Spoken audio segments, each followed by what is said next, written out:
Hello, I'm Ki Song, instructor of mathematics at Georgia Highlands College. In this video, we will examine different transformational functions. We will look at how changing the function affects the graph, and more importantly, why it affects the graph the way it does. Here we have a parent function, f of x equals x squared. How do we graph a function? One way is creating a t-table. If you plug in -2 for x, you get -2 squared, which is 4. If you plug in -1 for x, you get -1 squared, which is 1. In the end, what you get is a list of order pairs, or points, that once plotted give us the shape of the function, which is a parabola that goes through the origin. Now, what happens if I change the equation to y equals x squared plus 3? So it used to be y equals x squared, now it is y equals x squared plus 3, which means I'm simply adding a 3 to the y values. So what happens to my previous y values is that it's increasing by 3. So my new y value becomes 7, 4, 3, 4, 7. And if I plot these new sets of ordered pairs, my graph will look like this, which is the original function moved up 3 since the y values has increased by 3. Now what will happen if it's -3 instead? The opposite will happen. The y values will decrease by 3, which means my graph will be going down by 3 units. This is called a vertical shift, which happens when you add or subtract on the outside of the function. Now, what will happen if you add 3 to the x on the inside of the function? Notice that this is different from the previous function, y equals x squared plus 3. You might be thinking x plus 3, okay, so x is being increased by 3. But it is not so. In fact, it is the opposite. X is really being decreased by 3, which may seem counterintuitive, but if you look into it, it'll make sense. Here we have the parent function, y equals x squared, and our new function, y equals x plus 3 squared. Suppose you wanted to find out what the 10 squared is, which is 100. And to get that same 100, your x value just needs to be 7, because whatever you plug in is being increased by 3, and 7 plus 3 is 10, which is 100. If you compare the x values, it used to be 10, now you only need 7. So x value is being decreased by 7, which shows that this is true. And since the x is being decreased by 3, your graph will move to the left by 3 units. If you have function y equals x minus 3 squared, the same thing. To counteract that -3, you will have to add 3, which is the opposite. And since you're adding 3 to the x, it'll move to the right by 3. This is called horizontal shift, which happens when you add or subtract on the inside of the function directly to the x. What if I add negative sign on the outside of the function? How will that change the graph? Well, the y values will simply become negative. So the x squared is same as before, 4, 1, 0, 1, 4. These values are simply becoming negative. So my new y values are -4, -1, -0, which is still 0, -1, and -4. And if I plot these points, I'll have a graph upside down. This is called vertical reflection, which happens when you multiply a function by a negative on the outside of the function. This time I'm multiplying a negative sign directly to the x, and this is different from the previous function. So x is changing, and x is now becoming negative. So what that means is the x values are becoming a negative. So the -2 becomes +2, Negative 1 becomes positive 1. Negative 0, still 0. Positive 1 is negative 1. Positive 2 is negative 2. If I graph these new order pairs, I will have this graph. Notice that this is the exact same as the parent function. How did that happen?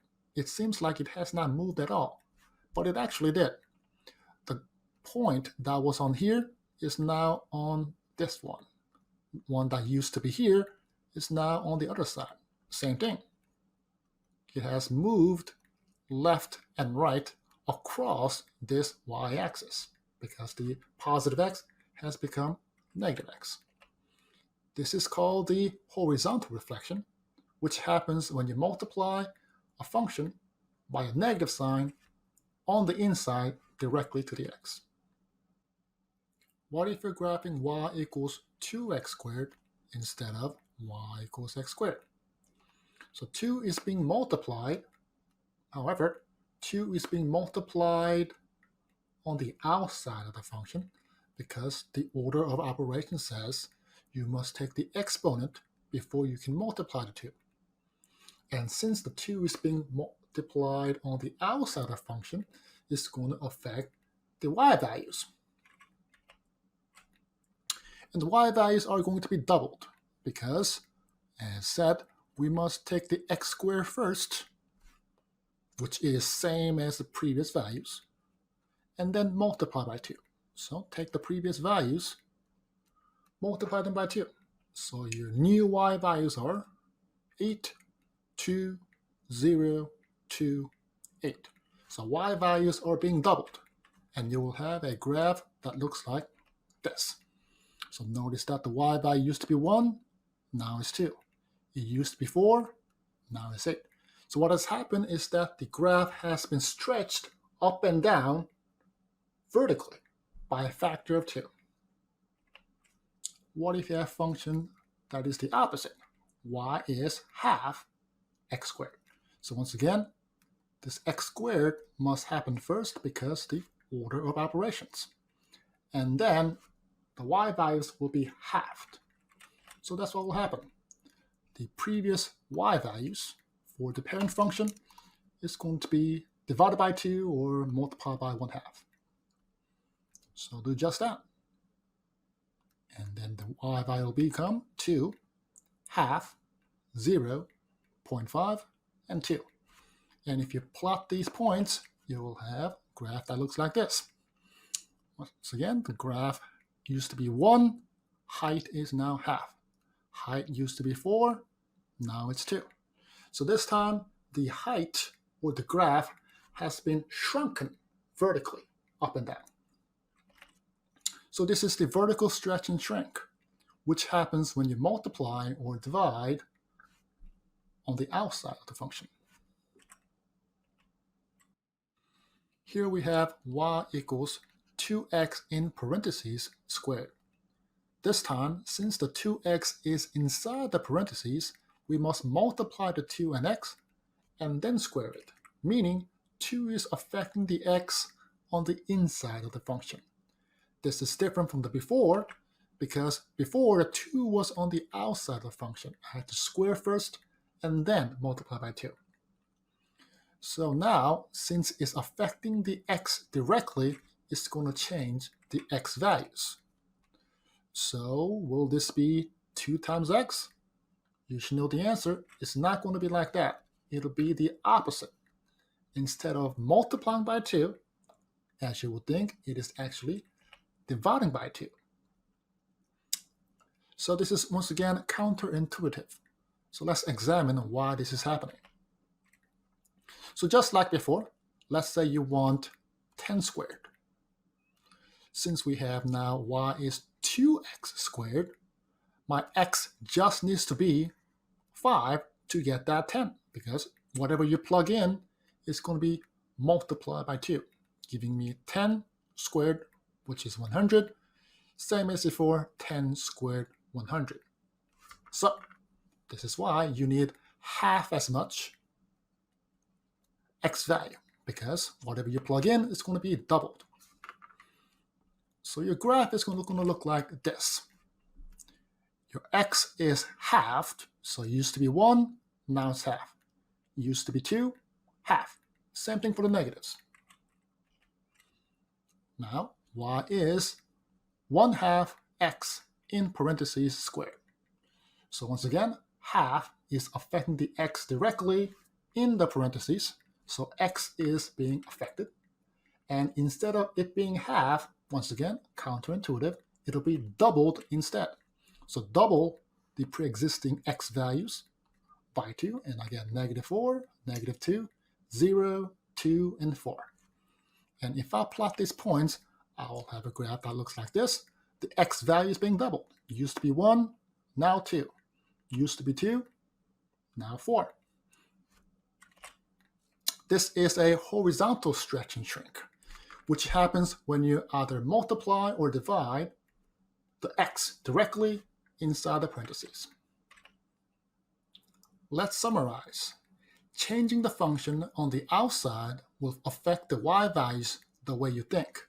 Here, when you're adding a value on the outside of the function, it'll move it up by that unit. If you're subtracting that unit, it'll go down by that unit. If you put a negative sign on the outside of the function, it'll flip it up and down the y direction. If you multiply the function on the outside, it'll multiply that value by c. However, changing the function on the inside of the function will change the x values backwards. So if you're adding a c to the x, it'll do the opposite. It'll subtract c, moving left by that unit. If you're subtracting c, it'll seem as if you're adding c. It'll move to the right by that unit. If you put a negative sign to the x, it'll move the graph left and right, which is reflection about the y-axis. If you're multiplying a value by c, you would have to end up dividing x by c. Here's a question for you to try. Here, we're given an f of x and its graph. Can you graph f of negative x? If you have any questions or comments, feel free to leave a message. And thank you for watching, and have a great day.